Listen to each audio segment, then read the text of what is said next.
The year is 1879. On the eastern edge of the Isle de la Cite, only a short distance from Notre Dame, the Paris Morgue receives the people the city cannot yet name. The building is not a castle, a crypt, or a haunted house. It is a municipal institution, a place for police records, medical examination, public identification, and the difficult work of keeping evidence intact long enough for a family to recognize the dead. Tonight, you are one of the attendants. Your shift begins in summer heat, before the morgue has dependable mechanical refrigeration. That change will come within a few years. For now, the main defense against rapid decomposition is cold water, fed through pipes above inclined marble slabs. The water runs continuously, crosses the covered surface, and disappears into channels cut into the stone floor. It looks organized. It is also inadequate.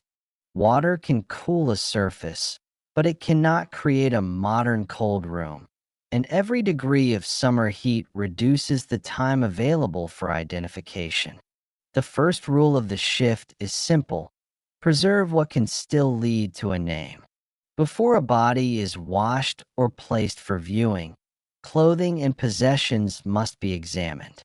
A coat, a repaired cuff, an unusual button, a factory token, a key, or a pair of worn boots may carry more information than a face altered by water and time. You open the police notebook, assign a number, and lay the objects in order. Nothing can be separated from the wrong record. In a crowded city, a small clerical mistake can erase the only path back to a family. Wheels strike the service threshold. A horse-drawn cart has brought a body recovered from the Seine. There is no sealed modern body bag. The form is wrapped in soaked canvas and secured with cord. The first immediate danger is not infection. It is weight. Wet wool, boots, waterlogged clothing, and a heavy stretcher can turn one careful lift into a back injury or a fall. You and a constable bend together, but the doorway is narrow and the stone floor is already slick. One boot slides. The stretcher tilts. You recover before the load strikes the wall. The warning is physical and immediate. The people who work here need strength, but strength alone is not enough. Survival depends on leverage, timing, balance, and the discipline to stop when a task is badly positioned. There is no hydraulic lift, no height-adjustable table, and no modern transfer sheet designed to reduce strain. If you twist while supporting the weight, the injury may not end the shift. It may simply follow you for months. Inside the display room, inclined marble slabs face a broad glass partition. On the other side, members of the public can enter and look for missing relatives. Clothing and personal effects may be displayed nearby as clues. The purpose is identification, but the gallery also attracts curiosity. For the attendant, that creates a second responsibility. The room must remain orderly enough for a frightened person to notice one meaningful detail among the water, glass, linen, and stone. You guide the arrival to the washing area. The basin is chipped, the buckets are wooden, and the clean water must be managed carefully. Disposable gloves do not exist. Your hands are bare except for cloth wrapped around cracked skin. That is where the risk changes. A dead body does not automatically create an epidemic merely by being present, and the odor of decomposition is not itself an infectious cloud. The more concrete danger comes from direct exposure. Fluids contacting broken skin or mucous membranes, contaminated clothing, sharp tools, dirty water, and an unknown cause of death. Modern evidence shows why those routes matter. Tuberculosis and other infections can remain occupational hazards in mortuary work, particularly when workers are exposed through splashes, inhaled droplets during invasive procedures, penetrating injuries, or damaged skin. You do not have that modern vocabulary, but experience has taught the staff that cuts matter. A small crack at the fingertip is not trivial in a room where every surface may have been touched by river water, soiled fabric, or an instrument used on an unknown case. The body is kept fully covered while you separate the clothing. Muddy water drains from the canvas. You use wooden tongs to move the wet garments into a dedicated container, then place clean linen on the opposite side of the room. The distinction is imperfect, but it is essential. Clean and soiled materials cannot share the same basin, shelf, or path across the floor. One careless bucket carried in the wrong direction can spread contamination through the entire workspace. Disinfection practices are changing quickly in the late 19th century, but they are not standardized in every municipal building. Soap, boiling water, heat, and chemical solutions are available in different combinations. Metal tools can be boiled, but the stove adds more heat to a room already losing its battle against summer. Carbolic and chlorine-based preparations may help clean surfaces, yet concentrated fumes irritate the eyes and lungs. Every protective choice creates another burden. Open the high windows and cooler river air enters. So do street dust and flies. Close them and humidity, odor, and chemical irritation remain trapped inside. You stand at the latch with the room behind you and the city outside. There is no perfect answer. Survival here is a chain of controlled compromises. Ventilation without inviting more contamination, cleaning without overwhelming the room with fumes, speed without losing accuracy, strength without sacrificing the spine. Routine becomes a form of psychological protection. Record: remove clothing. Washington tag: position. Clean the surface. Wash the hands. Check the number again. The order prevents emotion from interrupting judgment. It also protects the dead from becoming anonymous objects in a repetitive process. Each numbered tag belongs to a person, even when no name has been found. The next cart arrives after sunset. This body has spent longer in the river. Wet fabric clings to the canvas. Boots hold water, and the stretcher feels heavier than the first. The constable is called back to the street before the transfer is finished. You are left with the final pull across a wooden board. Waiting for help protects your back, but delays the intake. Continuing alone saves minutes, but increases the chance of injury.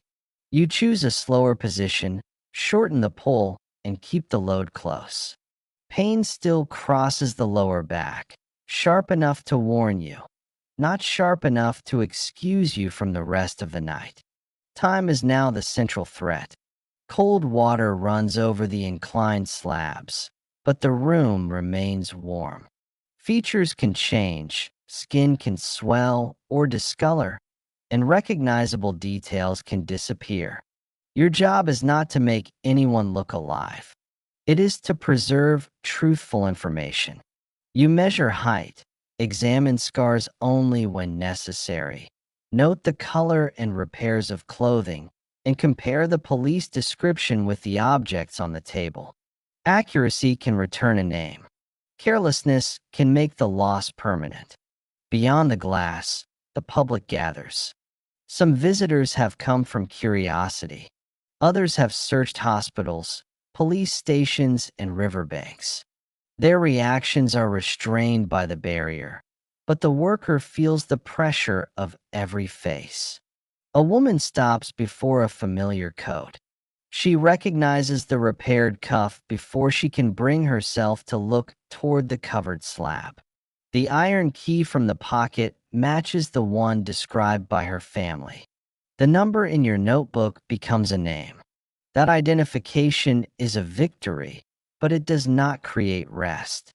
The family leaves through the public side while the body continues through the service process. The room is briefly quiet. Then lantern light moves across the courtyard. More carts are arriving.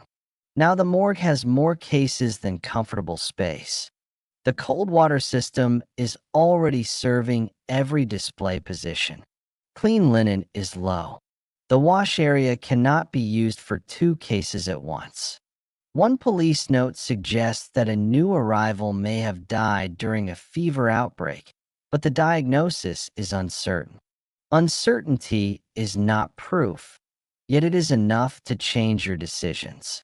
You place the case at the far end, reserve one basin, close the clothing in a separate tub, and increase the distance from the main workflow. It is not modern isolation. It is the best separation the building can provide. Fatigue begins to reduce the margin for error. You scrub the stretcher handles, boil cloth, and push water from the cleaner side of the room toward the drain. The record desk fills with tags, descriptions, and possessions. Your hands continue the routine, but your attention narrows. A bent metal hook catches the cloth wrapped around your palm. The fabric parts. The skin beneath it opens. This is the most important decision of the shift. The next stretcher is waiting. The clean water bucket is almost empty. Stopping means falling further behind. Continuing means allowing an open wound to remain exposed in a contaminated workspace. You choose the basin. Soap, water, and fresh cloth consume precious minutes, but no antibiotic will rescue a careless choice in 1879. A minor infection can disable the hand, spread through the arm, and become more dangerous after the shift than anything you felt inside the room. Near midnight, practical lamps replace daylight. The morgue becomes dimmer, but nothing supernatural has entered. Every shadow comes from a real wall, a rail pipe, a real slab, and a task that still needs to be completed. The danger is cumulative. Heat, weight, chemicals, wet floors, damaged skin, poor sleep, and the emotional strain of treating tragedy as procedure. By 3 a.m, the cooling water feels less cold, and the room has absorbed hours of heat. You open the high windows again. Blue-gray river air crosses the display room, lowers the temperature slightly, and moves the lamp flames. It does not make the building safe. It simply returns a small margin that the night had taken away. A police officer arrives with a family description. A repaired coat cuff and an iron key match one of the remaining records. Another unknown person receives a name before time removes the final clues. You complete the tag, separate the possessions, and prepare the case for transfer. The work offers no dramatic rescue. Only these quiet recoveries of identity. At dawn, the incoming staff inspect what the night has left behind. Orderly records, separated clothing, washed tools, covered bodies, a clean drainage path, and one attendant with a wrapped hand and a stiff back. They do not see every choice that nearly failed. They see the result of slowing down when speed became dangerous. Within a few years, the Paris Morgue will install mechanical refrigeration, transforming preservation and extending the time available for identification. But refrigeration will not remove every risk. Workers will still lift, clean, record, handle uncertainty, and carry the psychological weight of the room. You leave the service gate as the city begins its mourning. The cut may become infected. The back pain may worsen. The faces may return after the stone rooms are gone. You survive because you controlled contact, respected the workflow, protected the wound, and treated every covered form as both a person and a source of evidence. Behind you, another cart approaches. The shift ends. The risk does not.